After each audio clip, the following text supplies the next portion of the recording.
ils ont touché les miracles de près. Donc sur la base de ce qu'ils ont vu, de ce que Christ a fait, logiquement, ils ne devaient pas douter de la capacité du Seigneur à pouvoir faire des choses qui dépassent l'entendement humain. Mais cependant, quand Jésus est mort, les femmes sont allées constater le troisième jour que le tombeau était ouvert, le tombeau était vide.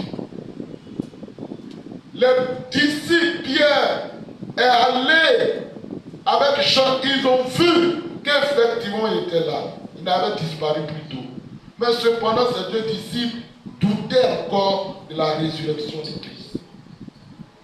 Ils doutaient encore de la résurrection de Christ. C'est pourquoi Christ est apparu à ces deux disciples.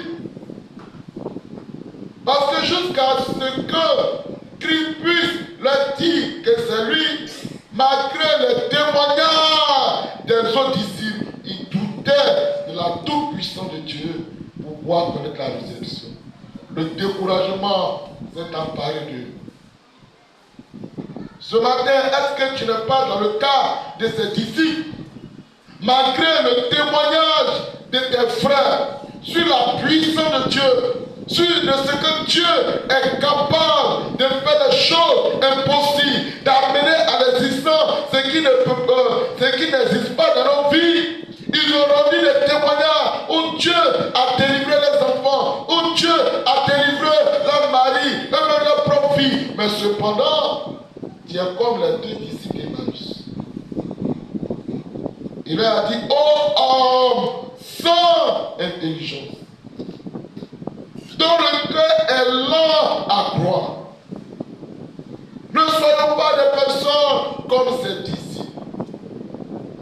Même si je n'ai pas vu, mais si je n'ai pas entendu, mais sur la base de la parole de Dieu, je crois, je crois, je crois, je crois, je crois, je crois.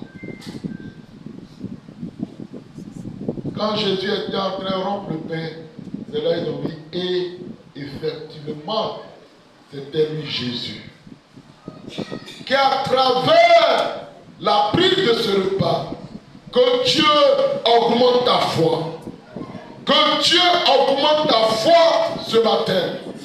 Une foi qui déplace les montagnes, une foi qui t'amène à comprendre que Dieu me donnera au-delà de ce que je pense.